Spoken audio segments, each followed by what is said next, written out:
بسم الله الرحمن الرحيم. كتاب أنزلناه إليك مبارك ليدبروا آياته وليتذكر أولو الألباب. صدق الله العظيم.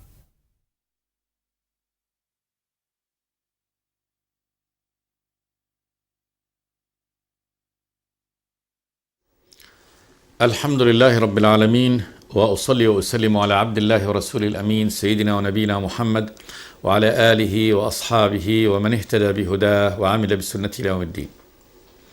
وبعد، فيقول الله تبارك وتعالى: هذان خصمان اختصموا في ربهم فالذين كفروا قطعت لهم ثياب من نار يصب من فوق رؤوسهم الحميم يصهر به ما في بطونهم والجلود ولهم مقامع من حديد كلما أرادوا أن يخرجوا منها من غم أعيدوا فيها وذوقوا عذاب الحريق.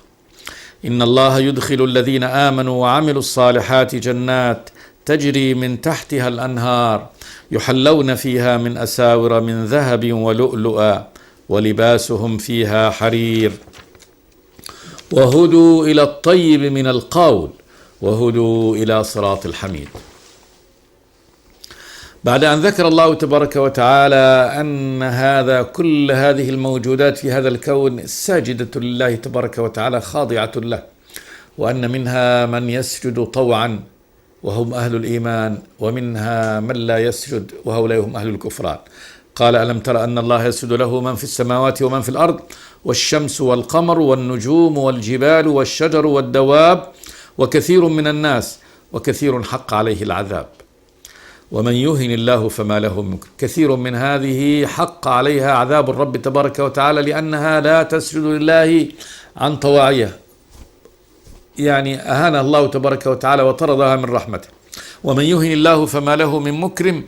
إن الله يفعل ما يشاء، إن الله يفعل ما يشاء في خلقه سبحانه وتعالى، فيكرم من يشاء سبحانه وتعالى بالإيمان به والعبودية له والإذعان له، ويهين من يشاء سبحانه وتعالى فيطرده ويبعده عن رحمته وعن طبعا عن عبادته. إذا طرد عن عبادة الرب تبارك وتعالى طرد عن رحمته. ثم ذكر الله تبارك وتعالى مثال. انظر يعني هذه المشيئة الإلهية والإرادة الإلهية ماذا أثرها بعد ذلك في الخلق. قال: هذان خصمان اختصموا في ربهم. يعني انظروا، إشارة من الله تبارك وتعالى إلى خصمان، اثنين متخاصمين، وخصومتهم في الله تبارك وتعالى. مؤمن بالله تبارك وتعالى مؤمن برسالاته، كافر بالله تبارك وتعالى راد لهذا الحق الذي جاءه من الله تبارك وتعالى.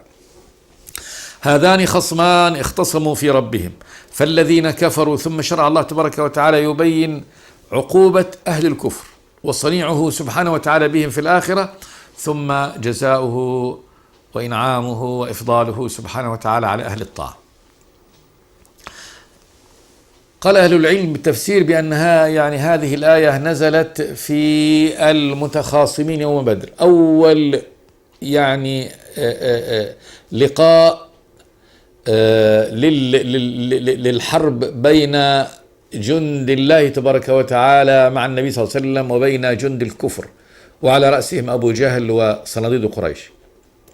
أول معركة بدر قام أرسل الكفار إلى النبي وقالوا له: أخرج لنا أكفاءنا من قومنا، ليكون هناك مبارزة على عادة العرب في الحرب، فإنهم قبل التحام الجيوش يرسلون شخص أو أكثر ليتبارز مبارزة أمام في الساحة التي بين الجيشين. وهذه المبارزة منها لكل يريد أن يظهر قوته ويرى. طبعا من يموت فارسه يقتل فارسه في هذا يفت في عضو الآخرين أو ليحمى الآخرين. لما انتدب النبي من يخرج، أول خرج ثلاثة من المشركين، خرج عتبة ابن ربيعة وشيبة بن ربيعة والوليد بن عتبة، أخوان منهم، وواحد اللي هو الوليد بن عتبة. ولما انتدب النبي لمن يخرج لهم، خرج مجموعة من الأنصار فردوهم وقالوا يا محمد أرسل لنا أكفاءنا من قومنا، يعني ناس يكفأ، لأنه عنده أنه لو قتل يعني من دونه ما يعتبر أنه يعني قد ظهرت قيمته وظهر بأسه. فالنبي صلى الله عليه وسلم انتدب لهم 3 من فرسان وأشداء المسلمين، قال قم يا حمزة، قم يا علي، قم يا حارث، عبيدة بن الحارث بن عبد المطلب، وهؤلاء كلهم هؤلاء يعني من بني هاشم، وأولئك من عبد شمس، وهذول قرشيين، وهؤلاء من قريش، كلهم يرجعون إلى قصي. هؤلاء قرشيون وهم يعني أبناء عمومة في الأساس، لكن هؤلاء في صف الكفر وهؤلاء في صف الإيمان. التقوا 3 وتبارزوا، كل فارس أمام قرنه، فحمزة رضي الله تعالى عنه لم يمهل قرنه حتى قتله، وكذلك علي بن أبي طالب كان أمام الوليد بن عتبة قتل قرنه، وبقي شيبة بن ربيعة وعبيدة بن الحارث اختلف ضربتين، كسرت رجل يعني عبيدة، ثم كر علي بن أبي طالب رضي الله تعالى عنه وحمزة على شيبة فقتلوه، فأصبحت المحصلة في النهاية قتل المشركون يعني 3 وسلم المسلمون 3 بجراحة فقط لعبيدة. يقول علي بن أبي طالب رضي الله تعالى عنه أنا أول من يجثو أمام الرب في الدماء، هذا أول دم يعني يسال بالقتل يعني في الإسلام. هذان خصمان اختصموا في ربهم. الله تبارك وتعالى يشير إلى انظروا هذه الخصومة، دول خصومة هؤلاء فين؟ هذول أولاد عم، وهؤلاء يعني قبيلة واحدة وكانوا مجموعة واحدة، لكن اختصموا في الله تبارك وتعالى. هؤلاء آمنوا بالرسول صلوات الله وسلامه عليه وآمنوا بالحق من الله تبارك وتعالى، وهؤلاء كفروا وعاندوا. هذان خصمان اختصموا في ربهم، خصومتهم في الله. انظر بعد ذلك أثر هذه الخصومة التي كانت في الله، قال جل وعلا فالذين كفروا قطعت لهم ثياب من نار. هذه عقوبة الرب تبارك وتعالى لهؤلاء الذين كفروا بالله تبارك وتعالى. كان هؤلاء العرب منكرين البعث، ثم بعد ذلك أتاهم الرسول بهذه البينات، عاندوا دفعوا هذا، ثم حتى خرجوا بعد ذلك لقتاله. فالذين كفروا قطعت لهم ثياب من نار، يعني على أجسادهم ليلبسوها. قطع الله تبارك وتعالى لهم ثياب من نار، وهذه الثياب من نار أخبر الله تبارك وتعالى أنها تكون أحيانا من القطران، قال من قطران وتغشى وجوههم النار، فيسربلوا سرابيل من قطران، سرابيلهم من قطران، والسربال هو القميص، وتغشى وجوههم النار. قطع من النار يعني يلبسونها، فلباسه وقميصه من نار. قطعت لهم ثياب من نار يصب من فوق رؤوسهم الحميم. من العذاب كذلك أن الحميم يصب فوق رأسه، والحميم هو الماء الذي بلغ حده في الحرارة، كما قال جل وعلا حميم آن، وقال خذوه فاعتلوه إلى سواء الجحيم ثم صبوا فوق رأسه من عذاب الحميم ذق إنك أنت العزيز الكريم. وهذا الحميم اللي هو الماء الحار ماء لا كماء الدنيا وإنما كالمهل، قال وإن يستغيثوا يغاثوا بماء كالمهل، يعني المعدن المذاب يشوي الوجوه، بئس الشراب وساءت مرتفقة. يصب من فوق رؤوسهم الحميم يصهر به ما في بطونهم والجلود، يعني أن هذا الحميم الذي يصب على رأسه كذلك إذا شربه صهر أمعاءه، ما في بطونهم، كل ما في بطونهم من أمعاء من شحوم من غيرها يصهره.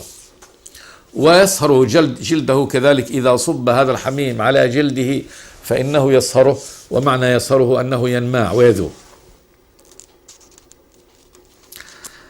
ولهم مقامع من حديد، هذا كذلك صورة كذلك ومن صور هذا العذاب. مقامع، المقمعة هي مثل المحجن، يعني المرزبة أو العصا التي يكون في طرفها ثقل، كهذه المقمعة الصغيرة التي تكون بيد من يقود الفيل، فإنه لا بد أن يضربه بشيء من هذا المقمع. ولكن هذه المقامع مرازب، يخبر النبي صلى الله عليه وسلم أنها لو أسقطت على جبل لهدته، لو أن هذه المرزبة التي بيد الملك إذا ضربها بجبل هدته. ولهم مقامع، ثم قال الله تبارك وتعالى أنها من حديد، فهي ليست عصي من خيرزان أو من جريد، بل من حديد. كلما أرادوا أن يخرجوا منها من غم أعيدوا فيها. كلما أراد هؤلاء المعذبون، هؤلاء الكفار، أن يخرجوا منها من النار من غم، الغم اللي هو شدة هذا الكرب والضيق الذي يعصر قلوبهم، فيحاول أنه يخرج بأي طريق، أعيدوا فيها. يعني أتاه الملك فهو يصعد الكافر بطرق ليبحث عن مخرج، فيأتي الملك ويضربه بمقمعته فيعيده مرة ثانية إلى أسفل النار عياذا بالله. كلما أرادوا أن يخرجوا منها من غم أعيدوا فيها، بهذه الطريقة، بهذا الزجر الشديد بالمقامة. وذوقوا عذاب الحريق، ذوقوا قاسوا عذاب الحريق. إذن هذه كل صور العذاب تجتمع على هذا المعذب عياذا بالله. فلباسه نار، ويصب من فوق رؤوسه الحميم، ويشرب الحميم فيصهر أمعاءه، ويضرب بمقامع الحديد، وما حوله من هذا السجن العظيم يشتعل نارا، كما قال الله ويأتيه الموت من كل مكان. فالموت ما يميت يأتيه من كل مكان وما هو بميت. فهذا حال هؤلاء الذين أنكروا وجحدوا الإيمان، وكان هذا صنيعهم، وخاصموا أهل الإيمان وحاربوهم على هذا النحو، وافتخروا بقوتهم وفعلوا. انظر المآل الذي صاروا إليه في النهاية. ثم قال الله تبارك وتعالى: إن الله يدخل الذين آمنوا وعملوا الصالحات جنات. هذا صنيع الرب سبحانه وتعالى في أهل طاعته. الله هو الذي يدخلهم، إن الله، فالله سبحانه وتعالى يدخل الذين آمنوا وعملوا الصالحات. قرن الله تبارك، دائما يقرن الله تبارك وتعالى بين الإيمان وعمل الصالح. هذول شروط النجاة، هذا شرطي النجاة. وإذا اقترن الإيمان بالعمل الصالح فالإيمان ينصرف على أعمال القلوب، صدقوا وأذعنوا لله تبارك وتعالى وخشعت قلوبهم لله، أحبوا الله تبارك وتعالى، خافوا وخشوا، طلبوا ما عنده سبحانه وتعالى، عظموه، سبحوه ونزلوه، عمل القلب ونزهوه. ثم بعد ذلك عملوا الصالحات التي أمرهم الله تبارك وتعالى بها، من صلاة، من صيام، من زكاة، من حج، فعل الأعمال الصالحة. إن الله يدخل الذين آمنوا وعملوا الصالحات جنات بساتين تجري من تحتها الأنهار، تجري من تحت هذه البساتين والقصور الأنهار مختلفة الخواص، يحلون فيها من أساور من ذهب. يحلون، الحلية أمر يجمل، يعني يجملهم الله تبارك وتعالى على ما هم فيه من الحسن والجمال، بحلية كذلك ظاهرة في الأيادي وفي الأطواق. يحلون فيها من أساور، السوار جمع السوار، والسوار هو هذه الطوق والحلقة التي يحلى بها اليد. وهذه الأساور من ذهب، وليس الذهب كالذهب، ذهب الجنة، ولؤلؤا، ثم إن فيها كذلك اللؤلؤ. واللؤلؤ هو هذا المعدن الثمين الخارج من أصطافه من البحر، ذو اللمعان والبهاء، ولكن هذا لؤلؤ الجنة. ولباسهم فيها حرير، الذي يلبسونه في الجنة إنما هو لباس من حرير، وحرير لا كالحرير، هذا حرير دودة القز، لكن هذا ذاك حرير الجنة، ولا شك أن حريرها تماما غير حرير هذا، لكنه حرير لائق بهذه الجنة. فانظر إتحاف الرب وإكرامه سبحانه وتعالى لأهل هؤلاء الطاعة، لأهل طاعته، أنه ينعم عليهم بهذا النعم، أنهم في هذه الجنات البساتين الملتفة وتجري من تحتها الأنهار المختلفة، ويجملون ويحلون بهذه بأساور الذهب واللؤلؤ، ولباسهم فيها حرير. ثم وهدوا إلى الطيب من القول. هدوا يعني هذا أمر بالبناء المجهول، يعني هداهم الله تبارك وتعالى، إلهام وتوفيق وعناية. يصبح هذا هو يعني هو مسيره في الجنة. وهدوا إلى الطيب من القول، لا يخرج منهم وهم في هذه الجنة قول بذيء ولا قول فاحش ولا سب ولا شتم ولا غمز ولا لمز، بل كل طيب القول يقولونه. تحيتهم فيها سلام، لا يسمعون فيها لغوا ولا تأثيما إلا قيلا سلاما سلاما. فكل كلامهم خير وطيب وسلم، ولا حرب في كلامهم، ما في واحد يسب واحد ولا يسب أبيه ولا كذا ولا يعيره ولا يشتمه، كل هذا ممنوع. وهدوا إلى الطيب من القول في الجنة. وهدوا إلى صراط الحميد، هداهم الله تبارك وتعالى إلى صراط الرب الحميد المحمود سبحانه وتعالى الذي أوصلهم إلى هذا المكان. وجه الثاني من التفسير في هذه الآية الأخيرة، وهدوا إلى الطيب من القول وهدوا إلى صراط الحميد، أن هذا في الدنيا، أن هذا صنيع الله تبارك وتعالى بأهل الإيمان في الدنيا، أن الله تبارك وتعالى هداهم إلى الأقوال الطيبة، شهادة أن لا إله إلا الله وأن محمد رسول الله، لا قول أطيب من هذا ولا أحسن منه، وتسبيح الله وتحميده وذكره ودعاؤه، وكذلك الأقوال الطيبة من الأمر بالمعروف والنهي عن المنكر والدعوة إلى الإحسان. فهداهم الله تبارك وتعالى إلى الأقوال الطيبة. ألم ترى كيف ضرب الله مثلا كلمة طيبة كشجرة طيبة أصلها ثابت وفرعها في السماء. الكلمة الطيبة، الكلام الطيب الذي يقوله أهل الإيمان في هذه الدنيا، الذي علمه الله تبارك وتعالى لهم. وأطيب كلمة وأشرف كلمة كلمة التوحيد، لا إله إلا الله. وهدوا إلى الطيب من القول وهدوا إلى صراط الحميد، هداهم الله تبارك وتعالى إلى صراط الرب الرحمن سبحانه وتعالى. وصراط الرب اللي هو طريقه، اللي هو مناراته الصلاة والصيام والزكاة والحج، فهو هذه طريق الرب، سلكوا طريق الرب تبارك وتعالى. وهدوا إلى الطيب من القول، يكون هذا للدنيا والآخرة. وهدوا إلى صراط الحميد في الدنيا والآخرة.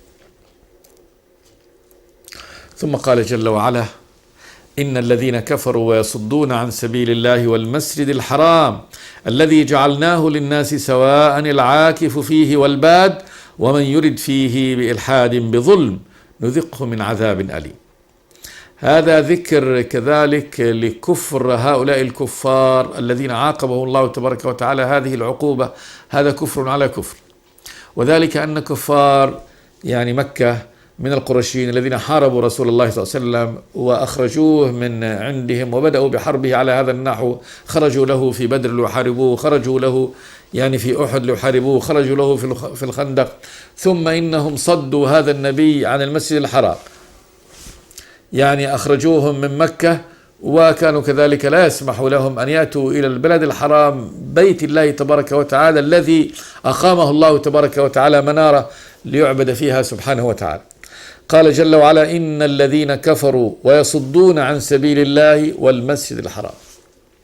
فهم جمعوا بين يعني الكفر بآيات الله تبارك وتعالى وكذلك الصد عن سبيل الله. الصد المنع، يعني يمنعون، يصدون، يأتي صد باللازم يعني نفسه، يقول صد عن طريق الله يعني ابتعد عنه، ويأتي كذلك متعدي هذا الفعل صد غيره عن طريق الله يعني منع غيره. ويصدون عن سبيل الله بأنفسهم وكذلك يصدون الناس عن سبيل الله عن طريق الله تبارك وتعالى. وطبعا هذا بالشبهات التي يلقونها، بالأكاذيب، بسب النبي صلى الله عليه وسلم، باتهامه بأنه هذا السحر، هذا كان ما كان يقوله الكفار في هذا، وكذلك تخويفهم. كل من يؤمن بالله تبارك وتعالى يعني أقاموا عليه يعني النكير والتعذيب، وبهذا يمنع الناس أن يدخلوا في دين الله. ويصدون عن سبيل الله بأقوالهم وأفعالهم. والمسجد الحرام، يصدون عن المسجد الحرام، يمنعون أهل الإيمان من أن يعبدوا الله تبارك وتعالى ويقدسوه عند المسجد الحرام. المسجد الحرام أرض مكة، أرض مكة كلها التي حرمها الله تبارك وتعالى وجعلها مسجدا له جل وعلا، حرام حرمه الله. وحرمة مكة منذ الخليقة، يوم خلق الله السماوات والأرض حرم أرض مكة، جعل هذا المنطقة حرام، ويعني ليبنى فيها بيته ولتكون منارة ديت. جعل الله الكعبة البيت الحرام قياما للناس، جعلها الله تبارك وتعالى ليقيم الله تبارك وتعالى الناس على الدين بها، فتكون رمز لهم، مكان لهم، مثابة لهم، مكان ثواب، مكان يلتقون فيه منافع عظيمة ديت.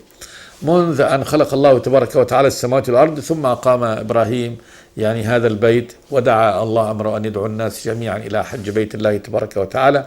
ثم كان النبي الخاتم صلوات الله وسلامه عليه الذي أنشأه الله وبعثه الله تبارك وتعالى في هذا البلد أم القرى، ليكون هي منبع دعوته إلى الله تبارك وتعالى، وكذلك ليكون هذا المكان هو المكان الذي يثوب ويرجع الناس إليه من كل مكان ويثوبون إليه، ومكان ليثيبهم الله تبارك وتعالى الأعمال العظيمة من المناسك التي يعني شرعها الله تبارك وتعالى لعباده فيه.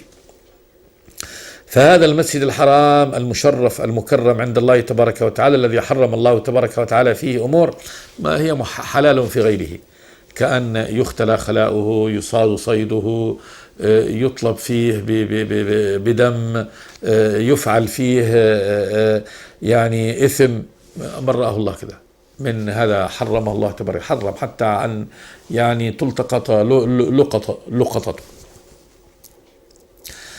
قال جل وعلا: الذي جعلناه للناس سواء، العاكف فيه والباد.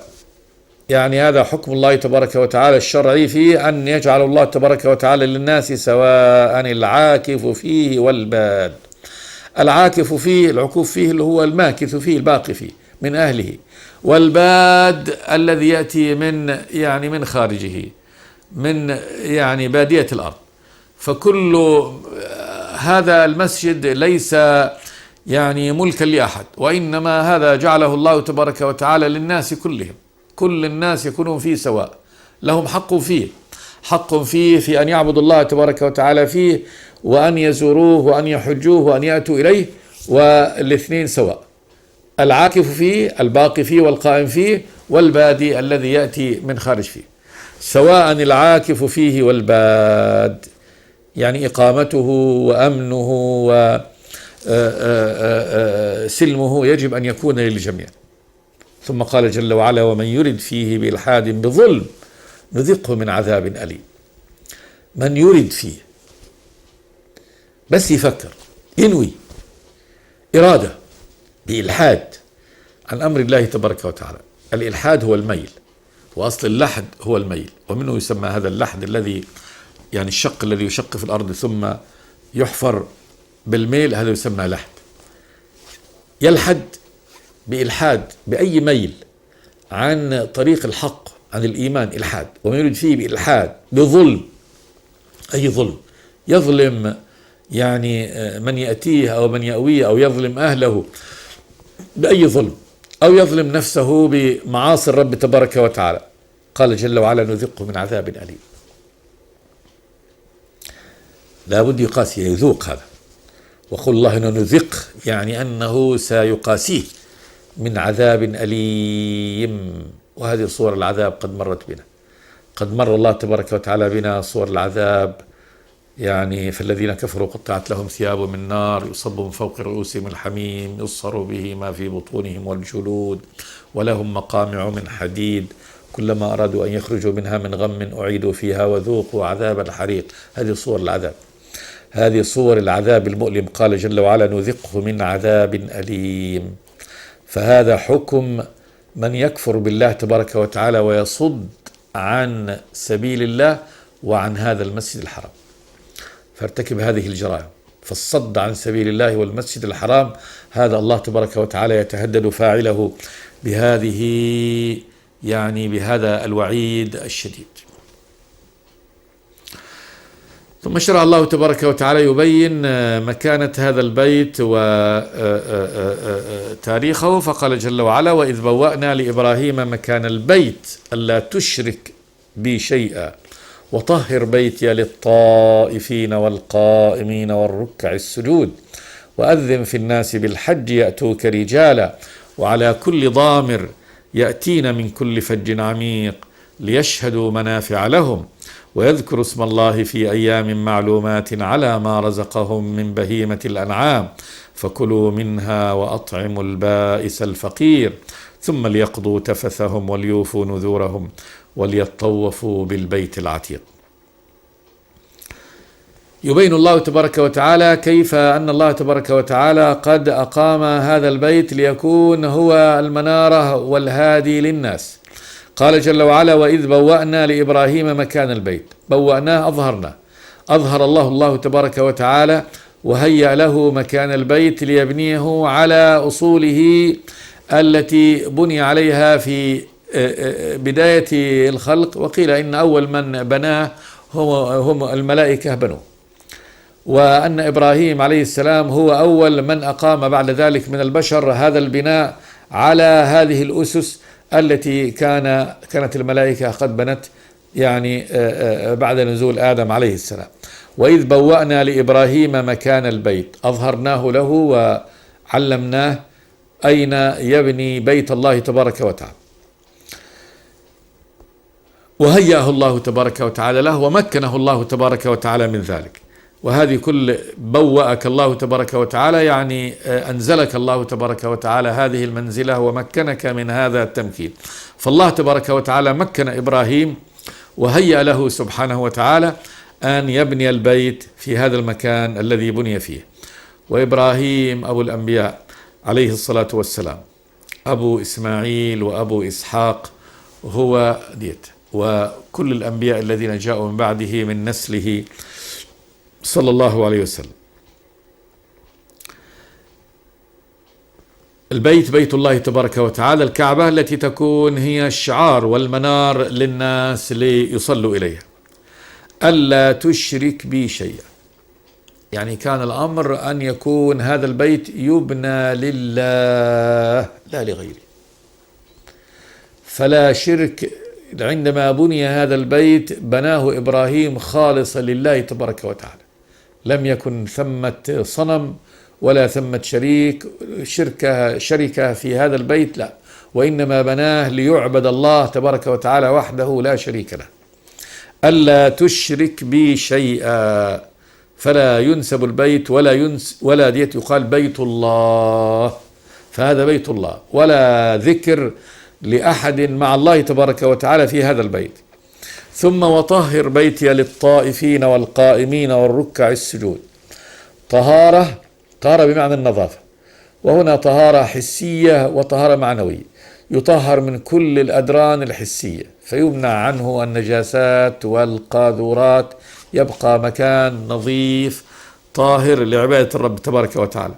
للطائفين حول هذه الكعبة شرع الله تبارك وتعالى لعباده أن يعبدوه بالطواف حول بيته، هذا الطواف المعروف، والطواف هو هذا الدوران حول هذه البنية. والقائمين في الصلاة، الذين يقومون في الصلاة ووجهتهم هذا البيت. والركع السجود، الركع الراكعين القائمين بالركوع والسجود، يعني هذا فكأن هذا البيت أقيم لهذه العبادة، لمن يطوف يعبد الله تبارك وتعالى طائفا ويعبده قائما وراكعا وساجدا. انظر هذا البيت العظيم الذي جعله الله تبارك وتعالى بيتا له ليأتي العباد إلى هذا المكان ويعبد الله تبارك وتعالى بهذه العبادات العظيمة. الطواف بهذا البيت الذي يدل على خضوع العباد لإلههم وخالقهم ومولاهم سبحانه وتعالى، فإن الطواف هذا دليل الذل والخضوع والاستجابة لأمر الله تبارك وتعالى، وكذلك القيام تعظيما والركوع والسجود كلها صور للخضوع والذل، وهذه هي حقيقة العبادة للرب الإله سبحانه وتعالى. وإذ بوأنا لإبراهيم مكان البيت ألا تشرك بي شيئا وطهر بيتي للطائفين والقائمين والركع السجود. كل هذا رد على هؤلاء المشركين الصادين عن بيت الله تبارك وتعالى الذين حولوه بعد ذلك بيت للأوثان والأصنام، فأدخلوا الأصنام إلى داخل الكعبة هبل كان في داخل البيت، ووضعوا الأصنام فوق يعني سقف البيت. 360 صنم كانوا فوق سقف البيت، حطمها النبي صلى الله عليه وسلم عندما دخل مكة فاتحة. وكذلك وضعوا الأصنام حول البيت، أساف هنا على الصفا، ونائلة هناك على المروة، فجعلوه بيتا للشرك وبيتا للكفر، بعد أن كان هذا بناؤه، هذا أصل بنائه، أن الله تبارك وتعالى إنما بناه ليكون بيتا له سبحانه وتعالى، ألا تشرك بي شيئا، ويكون طاهر من كل الأدناس والأقذار الحسية وكذلك المعنوية. وأكبر دنس معنوي هو يعني وجود الكافر عنده ودخول الأصنام إليه. أخف إن شاء الله عند هذا ونكمل في الحلقة الآتية. أستغفر الله لي ولكم من كل ذنب، صلى الله وسلم على عبده ورسوله محمد. بسم الله الرحمن الرحيم. كتاب أنزلناه إليك مبارك ليدبروا آياته وليتذكر أولو الألباب. صدق الله العظيم.